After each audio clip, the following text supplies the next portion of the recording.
Imagina que sos repartidor de pizzas. Llevas más de 10 años haciendo el mismo trabajo en el mismo pueblo. Conoces cada calle, cada dirección, cada cliente habitual. Es un trabajo tranquilo, predecible, casi aburrido. Un martes a la tarde recibís una llamada, una entrega más, una dirección que no reconoces del todo, al final de un camino de tierra, cerca de una torre de transmisión de televisión. Raro, pero no imposible. Llegas, alguien te está esperando, y en los minutos que siguen, tu vida cambia para siempre. Porque lo que esa persona te hace no tiene nombre en ningún manual de entrenamiento, en ningún protocolo de emergencias, en ningún libro de criminología. Te pone una bomba alrededor del cuello, la cierra con llave, y te dice que tenés que robar un banco. Lo que estás a punto de escuchar no es una película, no es un videojuego, no es un episodio de una serie de ficción. Es lo que le ocurrió a Brian Wells, un repartidor de pizzas de 46 años, en Erie, Pensilvania, el 28 de agosto de 2003. El FBI calificó este caso como textualmente uno de los crímenes más complicados y bizarros en los anales de la institución. Y cuando termines de escuchar esta historia, vas a entender exactamente por qué. Bienvenido a Crónicas en Tinta Negra. Hoy te cuento la historia del bombardero de la pizza. Para entender la magnitud de lo que ocurrió, primero necesitas conocer a Brian Wells, porque Brian Wells era, en todos los sentidos posibles, la persona menos indicada para protagonizar un crimen así. Brian Douglas Wells nació el 15 de noviembre de 1956 en Warren, Pensilvania. Era uno de 6 hermanos. Fue descrito por todos los que lo conocieron como una persona tímida, casi infantil en su manera de relacionarse, alguien que se sentía más cómodo con animales que con personas. Abandonó la secundaria a los 16 años y pasó el resto de su vida adulta haciendo trabajos sencillos. El último y más duradero fue como repartidor de pizzas en la pizzería Mamma Mia en Erie, donde trabajó durante al menos 10 años consecutivos.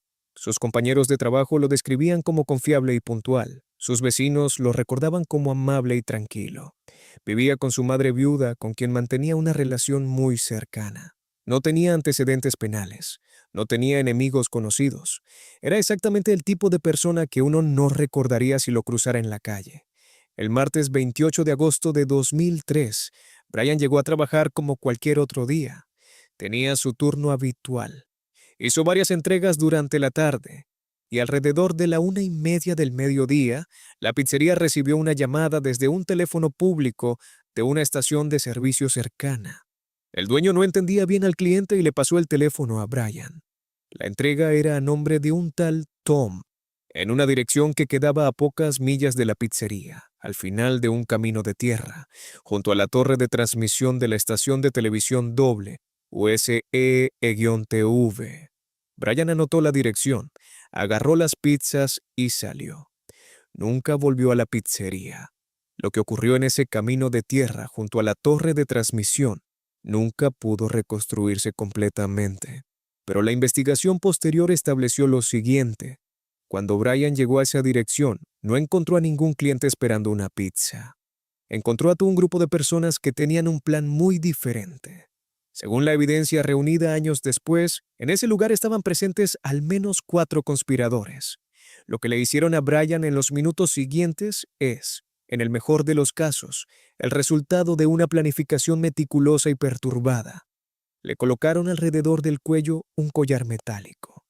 Lo cerraron con llave y le explicaron que ese collar era una bomba real, con temporizador, que detonaría si no seguía las instrucciones al pie de la letra. Las instrucciones eran las siguientes.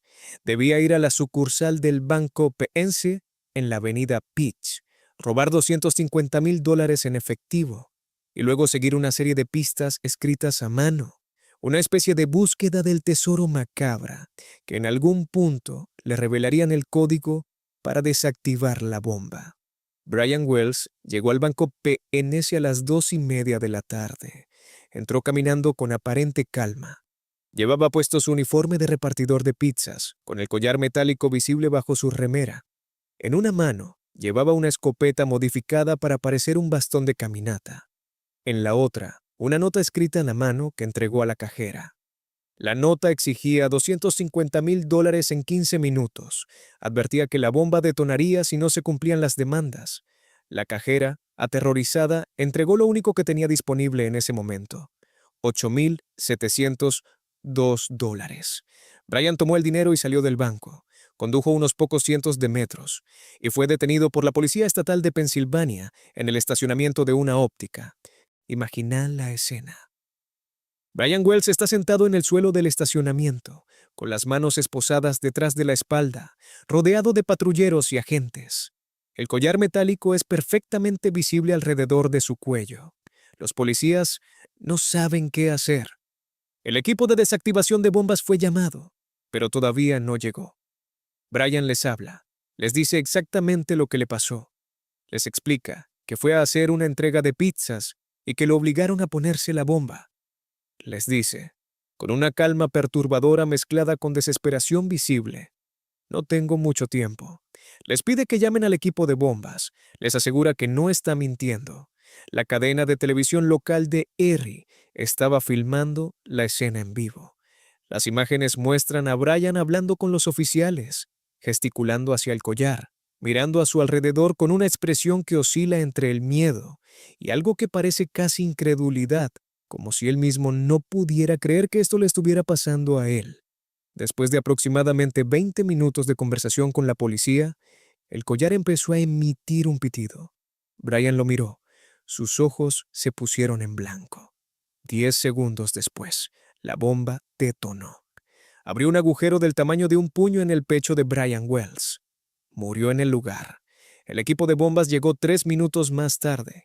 Y entonces comenzó una de las investigaciones más largas, complejas y retorcidas en la historia del FBI. Los agentes del FBI y la Oficina de Alcohol, Tabaco y Armas de Fuego comenzaron a trabajar de inmediato. En el auto de Brian encontraron las instrucciones escritas a mano que la cajera había mencionado. Estaban dirigidas al rehén con bomba y detallaban una búsqueda del tesoro de varios pasos que Brian debía completar después de robar el banco para obtener los códigos de desactivación. Era un plan extraordinariamente elaborado, demasiado elaborado para ser obra de una sola persona, y demasiado retorcido para tener motivaciones simples. Los investigadores empezaron a tirar del hilo, y cada hilo llevaba a otro, y ese a otro. 3 semanas después del robo, el 21 de septiembre de 2003, el FBI recibió una llamada telefónica que cambió completamente el rumbo de la investigación. La llamada era de un hombre llamado William Rothstein, que vivía en Peach Street, a pocas cuadras de la torre de transmisión donde Brian había recibido la bomba. Rothstein le dijo a la policía, con una calma que también resultaba perturbadora: «Tengo un cadáver en mi congelador». La policía fue a la casa de Rothstein.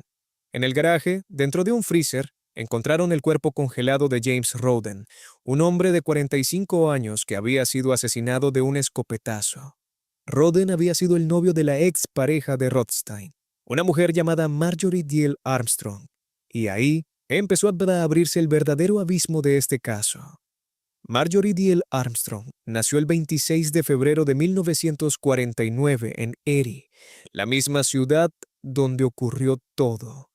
Era hija de una familia de clase media y desde joven mostró señales de una inteligencia extraordinaria. Fue la mejor promedio de su promoción en la secundaria. Tocaba piano a nivel de prodigio y obtuvo una maestría en la Universidad de Gannon. Pero también desde joven mostraba señales de algo más oscuro. Fue diagnosticada con trastorno bipolar severo y otros problemas psiquiátricos que con los años fueron escalando. Era manipuladora, violenta en ciertos episodios, y desarrolló un trastorno de acumulación compulsiva tan severo que su casa llegó a ser prácticamente inhabitable. Los vecinos la conocían como la loca Marge. Su historial con la justicia ya era extenso antes del caso Wells. En 1984 mató a su novio Robert Thomas de un disparo. Fue absuelta alegando defensa propia. Años después, su novio James Roden apareció muerto en el congelador de Rothstein, asesinado por ella con una escopeta durante una pelea por dinero. Rothstein, su expareja, había accedido a guardar el cuerpo a cambio de $2,000. ¿Y cuál era la motivación detrás de todo esto? Cuando los investigadores empezaron a armar el rompecabezas, la respuesta fue tan retorcida que costaba creerla. Marjorie quería matar a su propio padre. Su padre, Harold Deal, era un hombre anciano con una fortuna considerable. Marjorie estaba convencida de que él estaba dilapidando su herencia y que si no actuaba rápido, no quedaría nada para ella. Entonces contactó a un conocido llamado Kenneth Barnes y le ofreció $250,000 para que matara a su padre. Barnes aceptó, pero primero había que conseguir el dinero. Y ahí fue cuando nació el plan del banco. La idea original era usar a alguien como señuelo, alguien que cargara una bomba falsa para asustar al banco y escapar. Rothstein, que tenía conocimientos técnicos, construyó el dispositivo, pero en algún punto del plan, la bomba falsa se convirtió en una bomba real. Y Brian Wells se convirtió en el chivo expiatorio perfecto, tímido, confiable, fácil de manipular, sin antecedentes, sin sospechas. Acá llegamos al punto más oscuro y más debatido de todo este caso. ¿Brian Wells era una víctima inocente o era un cómplice? La versión de su familia es clara y consistente. Brian fue secuestrado en ese camino de tierra. Le pusieron la bomba por la fuerza y lo obligaron a hacer lo que hizo. Era un hombre simple, sin sofisticación criminal, incapaz de planear algo así. Pero la investigación del FBI llegó a una conclusión diferente y más incómoda. Los agentes determinaron que Brian Wells probablemente sabía de antemano que iba a participar en un robo. Según la evidencia, creía que iba a llevar una bomba falsa, que todo era una especie de broma o actuación para asustar a los cajeros. Lo que no sabía, según esta versión, era que la bomba era real. Cuando llegó a la torre de transmisión y descubrió que el dispositivo era genuino e iba a quedar fijado a su cuello, intentó escapar. Según un testigo, Barnes lo golpeó para inmovilizarlo mientras le colocaban el collar. En 2018, 15 años después del crimen, una mujer llamada Jessica Hoopsick hizo una declaración pública en el documental Evil Genius de Netflix. Hoopsick admitió haber sido la persona que reclutó a Brian para el plan, describiéndolo como alguien fácil de convencer. Dijo haberlo recomendado a los conspiradores porque era, en sus propias palabras, una persona que cedía ante la presión, y expresó arrepentimiento por haberlo puesto en esa situación. Brian Wells nunca pudo defenderse. Murió en ese estacionamiento sin poder contar su versión completa, y con él se fue la única respuesta definitiva a esa pregunta. La investigación del FBI duró 4 años. En julio de 2007, finalmente se presentaron cargos formales. Kenneth Barnes fue el primero en llegar a un acuerdo. Confesó su participación y testificó contra Deal Armstrong a cambio de una reducción de pena. Inicialmente fue sentenciado a 45 años. Luego esa pena fue reducida a 22 años y medio por su cooperación. Murió en prisión. William Rothstein, el hombre que construyó la bomba y guardó el cadáver de Roden en su freezer, murió de cáncer en julio de 2004, antes de que se presentaran los cargos. Nunca fue juzgado. Floyd Stockton, otro conspirador presente en la torre de transmisión el día de los hechos, recibió inmunidad a cambio de testificar contra Deal Armstrong. Y entonces llegó el juicio de Marjorie Deal Armstrong, que empezó en octubre de 2010 y fue, en todos los sentidos, un espectáculo perturbador. Su comportamiento en la sala fue descrito por su propio abogado como descontrolado e impredecible. Subió al estrado a testificar en su propia defensa, insistiendo en su inocencia, señalando a Rothstein como el verdadero cerebro del plan. Los jurados no le creyeron. El 1 de noviembre de 2010, Marjorie Deal Armstrong fue declarada culpable de robo bancario, conspiración y uso de un dispositivo destructivo. El 28 de febrero de 2011 fue sentenciada a cadena perpetua más 30 años adicionales. Murió en la prisión federal de Carswell, Texas, en 2017 a los 68 años, sin haber revelado nunca la versión completa de lo que ocurrió en ese camino de tierra. El caso del bombardero de la pizza tiene algo que pocos casos de true crime tienen, una capa de absurdo que lo hace casi real. Una pizza, una torre de televisión, un collar bomba, una búsqueda del tesoro macabra, un padre anciano cuya hija quería matarlo para cobrar la herencia, un cadáver en un congelador Y en el centro de todo, un hombre tímido que repartía pizzas y que probablemente nunca entendió del todo en qué se había metido. El FBI lo describió como uno de los crímenes más bizarros de su historia. Y es difícil contradecirlos. Pero detrás de toda esa bizarrez, hay algo más simple y más oscuro.